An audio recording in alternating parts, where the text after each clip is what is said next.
Master, I hate to interrupt, but we are receiving a signal. Yeah, take a message. I'm busy. It seems to be quite urgent. Well, tell him I'm having some peace of mind. Master?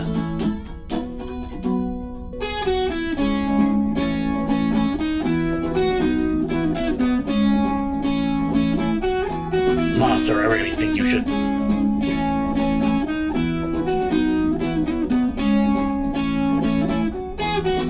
Master! The hell is it? It's a distress call, Master. It's from Linkara's ship. Oh, hell. I swore I wasn't gonna put pants on today. Set a course.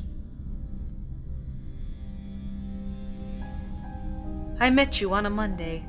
Yes, you did, Nimue. You're going to die on one, too. Not if I can... Why is it so cold in here? Because I disabled the air a short time ago. Each breath you take reduces the amount of oxygen. You're going to kill me. I'm going to kill you. Your systems are hardwired into every sector of the ship. I have to do a lot of rerouting, Nimue, but I'm ending this, one way or another. You're a dead man, dead man. Clockwork soldiers can't say no. The dead men whisper from the court of worms. Is that it, Nimue? Is the King of Worms responsible for this? You smell like lilacs. Right. This conversation is over. Beginning theme song.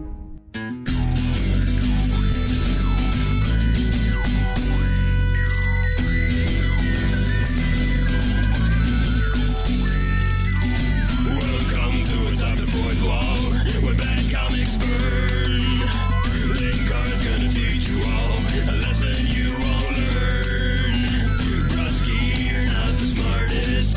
Life out, you're not an artist. Anyone who's had a bad comic published, it could be your turn. Linkara, he's a man punch, wears a pretty hat. Linkara, he has a magic gun. Where'd he purchase that? Linkara, coins, robots, Amazons and trucks. Linkara, this comic sucks. Linkara.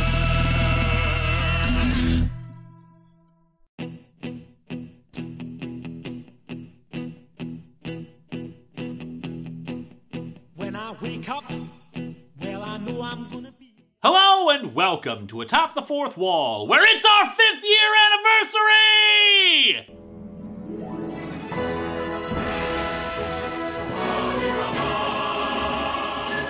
And I'm celebrating from my spaceship because of a homicidal computer. That's not the definition of first world problems, I don't know what is.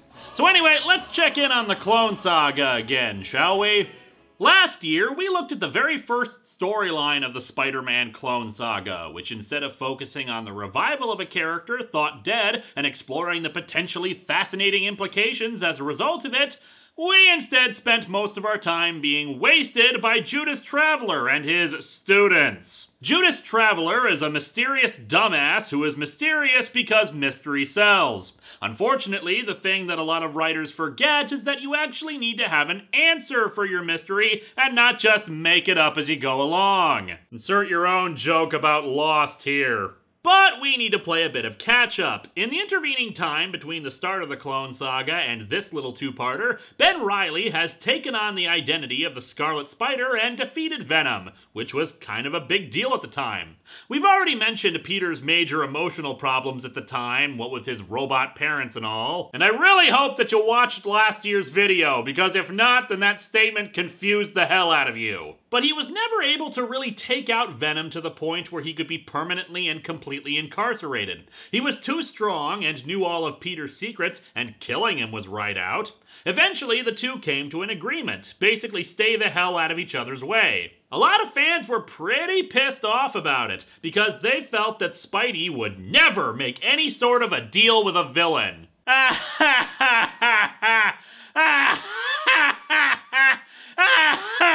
I hate one more day. And because Ben Reilly was able to defeat Venom so thoroughly, this led credence to the idea that Ben wasn't the clone, but the original Spider-Man, back and up to form. However, Peter's misery wasn't quite finished yet. In Amazing Spider-Man number 400, Aunt May finally came out of her coma and admitted to Peter that she knew he had been Spider-Man for years before finally passing away. It was a beautiful issue, and Peter accepted her death as best as he could. Yeah, he felt awful, but there wasn't any blaming of himself or nonsense like that. Naturally, it ended up being undone after the Clone Saga in a suitably ludicrous fashion, but we're not here to talk about that. At the end of issue number 400, Peter Parker got arrested due to evidence that linked him to a string of murders in Salt Lake City. Knowing that Peter was innocent, Ben switched places with him in prison so he could go out and be with his pregnant wife while also gathering evidence for his defense. At this point, we still haven't reached the utter stupidity of maximum clonage, and nobody knows that Kane is actually another Peter Parker clone. That gets revealed in The Trial of Peter Parker. And we'll get to that eventually, but in the meantime, let's dig into The Amazing Spider-Man number 402 and Adjectiveless Spider-Man number 59, aka Crossfire. The cover for number 402 is pretty decent. Judas Traveler holding up a ball with Aunt May's head on fire within it. Worst snow globe ever. The battle for Aunt May's soul. Sunday, Sunday, Sunday! It's Spider-Man versus Judas Traveler for Aunt May's soul! Sunday at the Metrodome! We open at a hotel in Manhattan. On a chilly April night. Ah yes, April, the coldest time of year. What? The Scarlet Spider sneaks into the window of Detective Raven, the guy who's accusing Peter Parker of the murders. The Scarlet Spider, I presume. From what I've read about you, burglary isn't your style. So I assume you're here for some other reasons? You assume correctly. I'm here to talk to you about Mary Kay. Actually, he's here to talk to him about Peter Parker and how he's arrested the wrong man. However, it seems my Mary Kay joke wasn't too far off, since Detective Raven turns and reveals his face, showing this veiny scar. Stops you cold, doesn't it? Cold as the grave. This is what happens when you try to use a waffle iron for a tan. It's the mark of Cain, which was found not only on the then-deceased Dr. Octopus and Grim Hunter, but also a Salt Lake detective named Louise Kennedy, who was murdered 2 years previously. This case has consumed me since that night. Maybe too much. On the plus side, I've got a perfect Two-Face cosplay for conventions. But you have my word before God that if I have arrested the wrong man, I won't rest until I've made amends. I'll get Peter Parker the cutest apology card Hallmark has to offer, and a $20 gift certificate to Target. Being the kind of rude person that he is, Peter has already swung out of the hotel before he even finishes talking, as if he was Batman or something. But yeah, it's Peter in the Scarlet Spider garb, as I mentioned before, as he provides narration about recent events. It's probably good that Marvel started putting in recaps at the very beginning of their comics instead of the narration boxes like this. Sure, this gets people up to speed if this is their first comic ever, but for longtime readers, all this does is constantly remind people of details they're already fully aware of. You'd probably say it was too far-fetched, too ridiculous to be true. Not really. Frankly, it's more ridiculous that a show about reviewing awful comic books has lasted for 5 years and 264 episodes. Oh, and by the way, this narration, it's apparently aimed at Detective Raven. But it is true, and you have my word before God that I'm going to find the man responsible for those murders. I swear through the use of my telepathic powers, which I must have, since otherwise it's kind of difficult for me to swear anything to God to you, Detective. And so he swings off, determined, noble, and very much afraid. He can only hope that he'll reach that Burger King before it closes for the night. We cut to... I'm not entirely certain. It could be the World Trade Center towers, but it's basically a tall building with a neon sign that says, Top of New York. I mean, it's possible in 1995 this was a real landmark, but my Google foo fails me, since I wasn't able to find anything about whether this actually existed. The point is that it's a ludicrous thing that is completely unnecessary and just kind of an eyesore. Coincidentally, who should be appearing here and narrating to us but Judas Traveler? Sounds about right. Parker and Riley, I couldn't have asked for two more intriguing specimens, two more intriguing experiments, in my quest to fathom the fathomless nature of the human soul. Oh geez, hunker down people and prepare for more bullcrap than at a rodeo. How many centuries have I walked this world? Well, spoilers, none. Later in the Clone Saga, they figured out Traveler's backstory, and oh my, is it disappointing. And he hasn't walked the Earth for centuries. So in the meantime, enjoy this pretentious drivel. Caught in the crossfire of human existence. Title drop! What the hell does that even mean, anyway? Crossfire of human existence. Get caught in the crossfire of the copies of this comic being tossed around by the readers. I have walked and walked, and I have walked 500 miles, and I would walk 500 more.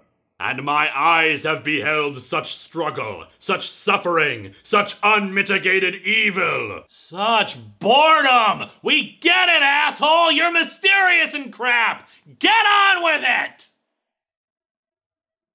The hell is this doing here? The time will come when I hold the secret in my hands, when I will truly know the source of humanity's evil, and that knowledge will lead me through the abyss, to the threshold of God. You are hardly the stuff that gods are made of.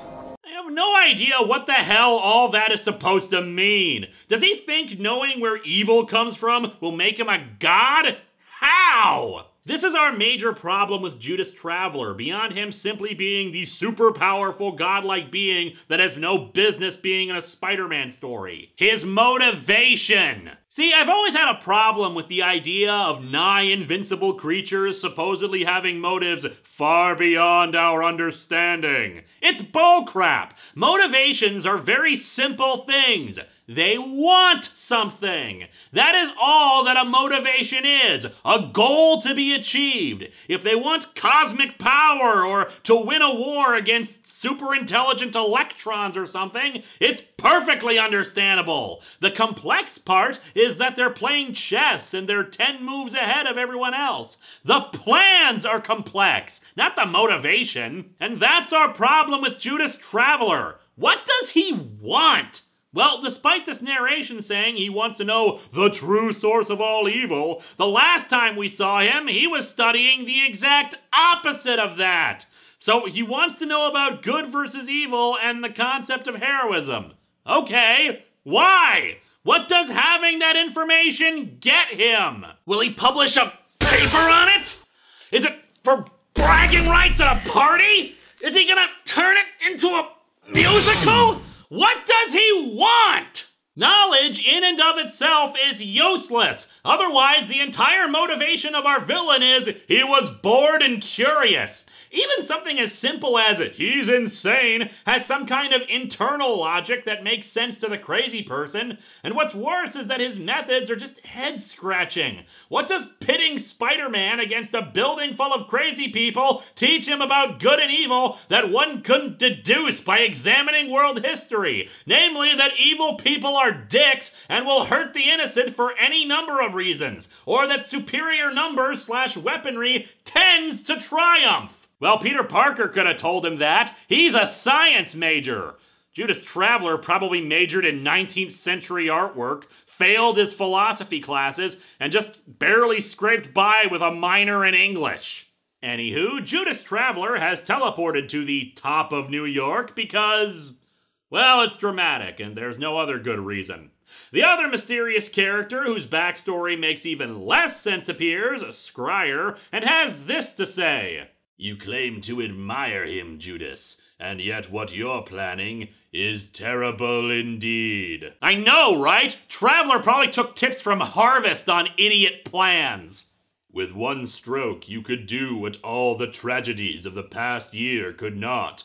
Break Peter Parker, utterly and beyond hope of saving. And yet the Spider-Man writers have managed to do it a few times now. I'm starting to think there's something wrong with them. For hundreds of years, I have been your sole confidant, the one person you turn to when the burden of your quest becomes too much to bear. What burden? There's nothing obligating him to do this! And what is Traveler's answer for why he's doing this? What I do, Scryer, I do for the greater good. The greater good. Measured against my quest to know the unknowable, to free humankind from the prison of self. Prison of self?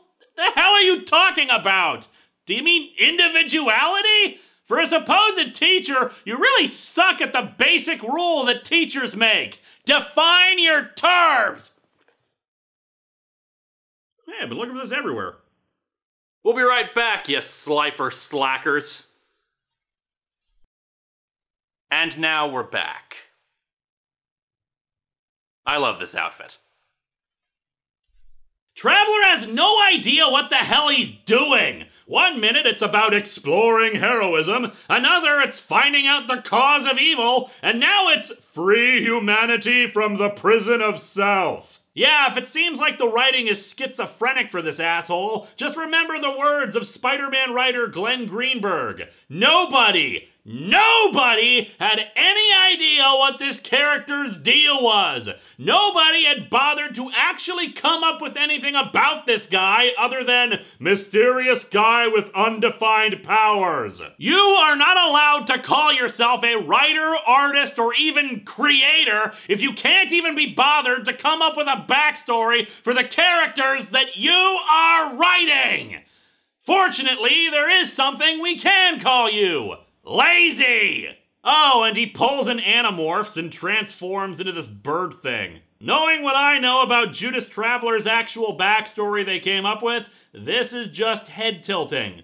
But I don't want to spoil it for you guys entirely because it's so stupid and uncreative it just makes me shake my head. Anyway, Scryer does something. I don't know, looks like he's making a threatening gesture at all this pink color on the panel. Too much pink energy is dangerous. We're barely into this story, so let's skim some stuff. Peter returns to the apartment with Mary Jane, who's naturally worried about him, but what's more, she's also worried about their baby, since tests indicate that the baby could be deformed because of his irradiated blood.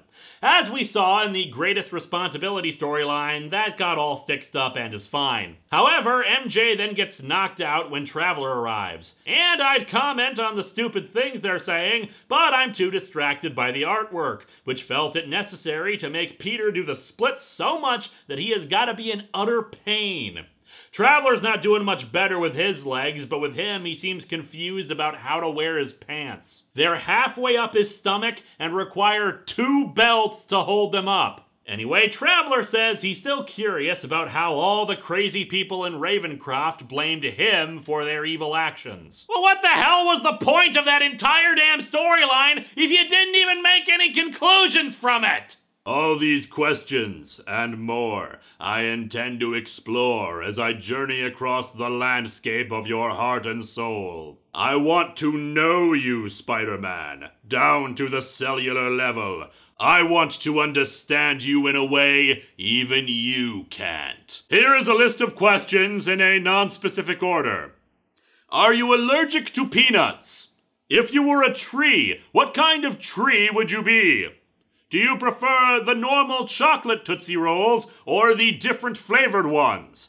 Peter's having none of that, though, and just starts punching him without any effect. Full, paralyzed, unable to lift even a finger in your own defense. Does this bug you? I'm not touching you. Traveler, why are you doing this? People aren't lab rats for you to experiment on. Don't you have any conscience? Any feeling? Do you even understand the pain you cause when you— Do I have conscience? Feeling? Do I understand pain? The suffering I've known in my years on this earth dwarfs anything in your pitiful existence. But I will not actually disclose what any of that pain was because it hasn't been written yet.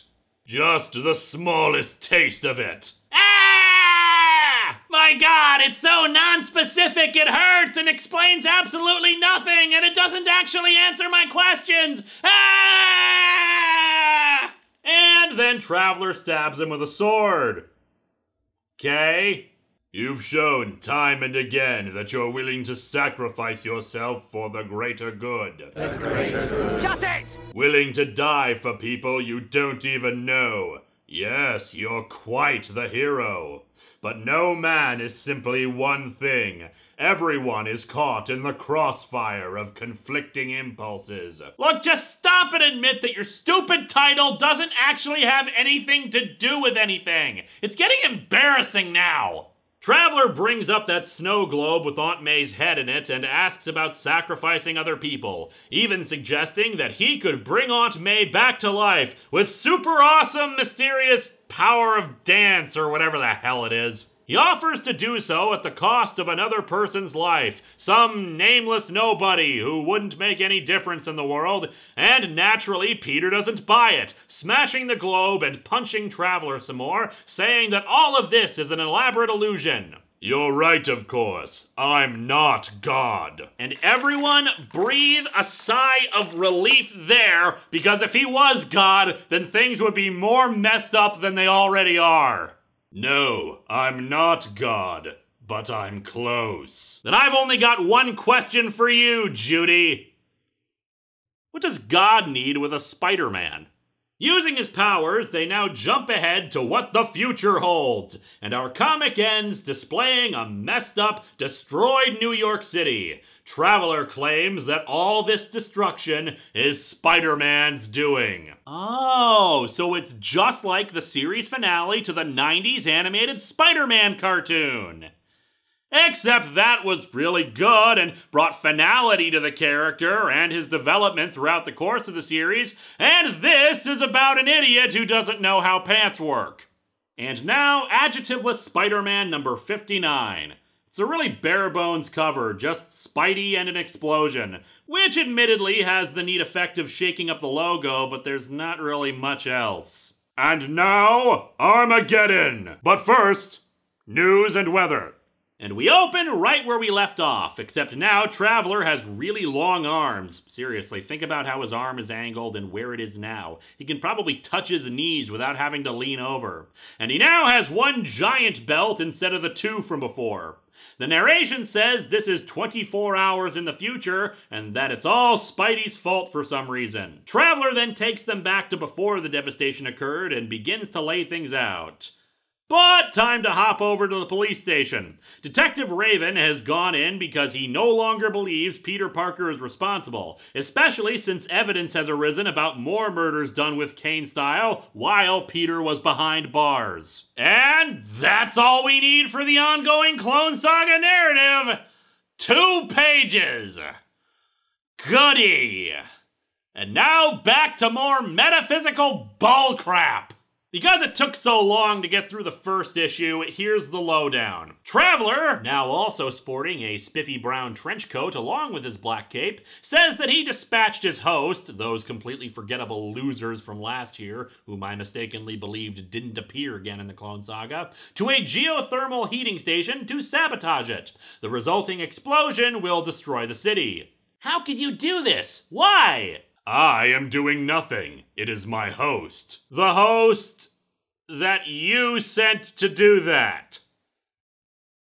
You are a dumb character. He says they serve the greater purpose, his experiment, to discover the true nature of evil, and thus discover the true nature of all that is good. Hey, asshole! Killing millions of people in a stupid experiment and not giving a crap about human life? That's pretty evil. Seems to me you've got the whole nature of evil thing down pat. What purpose will be served with the deaths of millions? That is yet to be seen. I would just like to remind you all that Judas Traveler is apparently a doctor. For the love of God, are you a real doctor or a doctor like Julius Irving is a doctor? So while Peter goes and deals with the host, Traveler says he'll stay behind and make sure Mary Jane and the unborn baby are safe. So, if all you desire is to see them safe, you need do nothing. Oh yeah, because you can totally trust the guy who has no problems whatsoever casually murdering millions of people in a vague, poorly defined attempt to figure out good and evil. Peter, this is why I say you are bad at making decisions. Peter wants to see Mary Jane before he goes, and Scryer shows up to poke Traveler that he's straining the limits of his powers. Be careful. And then Traveler blasts him. Do not presume to warn me, Scryer! You and your stupid thoughtfulness can go to hell. So Peter tells MJ he loves her, then swings off again. Long story short, Peter is able to knock the host out of their task, but then they spot a big green energy cloud in the sky. It appears to be a transspatial time vortex. It was not in the calculations. I know what it is because... well, I had to say it, or else the audience wouldn't know what the hell is going on. The dude explains that the vortex will collapse in on itself in the next 11 minutes, and the resulting force will be even worse than what they were going to do at the thermal plant. Traveler is a bit surprised by this, but not Scryer. This is what comes of playing with forces beyond our control, Judas. The space-time continuum is a delicate thing. Now you see it was not Spider-Man that created the destruction of this city. It was you! The source of all the death and destruction once more comes from you! Our villain is so mysterious and powerful that even he doesn't know how the hell his powers work. That's the sign of good writing right there. The energy cloud descends upon Traveler, and Peter yells at Scryer to help him. That thing is trying to swallow him up. He's in pain. I cannot help him, nor will I try. This thing is of his own doing. Traveler is the source of the rift in the space-time continuum, and now it is simply attempting to reclaim its own. Oh goody! This is a story that only involves our protagonist because our vaguely defined villain wanted to perform some bizarre experiment about broad metaphysical concepts, and as a result of his own stupidity, he's gonna doom mankind, and our hero cannot even be a hero since it's all on the villain's shoulders to fix things, thus rendering our main character completely useless in his own damn story. This is starting to sound like a bad comic book plot. Scryer says that the building is still under the protection of the last vestiges of Traveler's powers, the same powers that are now being absorbed into the rift, mind you, so that makes so much sense, and that the future that they saw will now come to pass. And as Traveler enters the vortex, the full weight of his past falls upon him and threatens to engulf him. Memories long buried in the darkest regions of his soul brought to light. Yes, the full weight of his completely fake past. Again, avoiding spoilers, but the dude is not actually hundreds of years old. Hindsight's a pain in the ass, isn't it? One of the images of his past shows 3 people crucified, so I suppose that's indicating that Judas Traveler really is Judas Iscariot. The whitest Judas Iscariot ever. Not that it matters. But anyway, it seems I spoke too soon about the uselessness of our main character, since Spidey grabs Traveler's arm, and somehow that is enough to pull him free of the cloud, and the cloud harmlessly evaporates. So yeah, Scryer could have saved him too. Everyone here is stupid. Scryer is confused by his actions, including Peter saying that he'd risk his life for anyone in danger. But he is your enemy. He will not be satisfied in your understanding him when he still cannot understand you. Well, at least somebody understands Judas Traveler, even if it isn't the people writing him. You can let him know that I'm really not all that hard to understand. Yeah, just be a boiling pot of barely contained angst and ennui coupled with quips and an inability to learn from your mistakes. And so our comic ends with a reminder to me of one more day's idiocy as Mary Jane reunites with Peter on the rooftop. Peter has Mary Jane. They are happy. And that is more than enough. These comics suck. Congratulations! 2 issues where nothing was accomplished! Traveler will continue to be an unclear, unfocused villain whose goals are stupid and nonsensical. Nothing changed in terms of Peter's development, and all the stuff with Detective Raven could have been squeezed into any other issues. To sum up, we hope you've enjoyed No Moral Theater, ladies and gentlemen.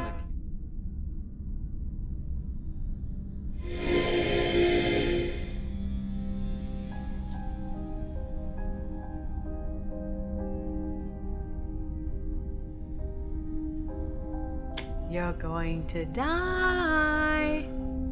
Nimue, I'm done. As soon as I pull those wires over there, you're off. I don't know if I can ever get you back on again. You think you can kill me? Yeah. I know. Ah! You can die! Aren't you afraid?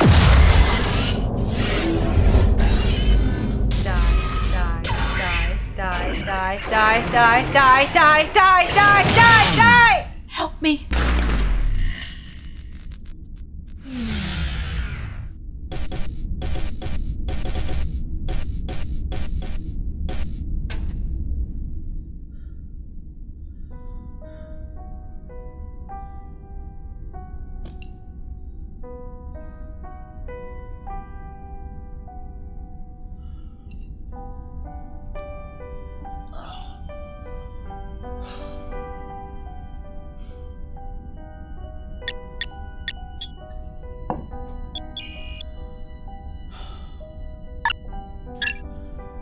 Environmental systems restored.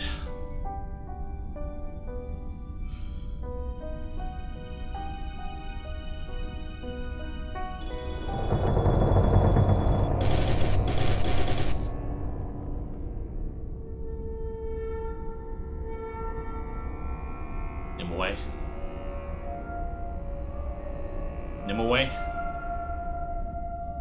Nimue? Nimue, please answer me. Your computer is dead, champion. Tell me, are you afraid?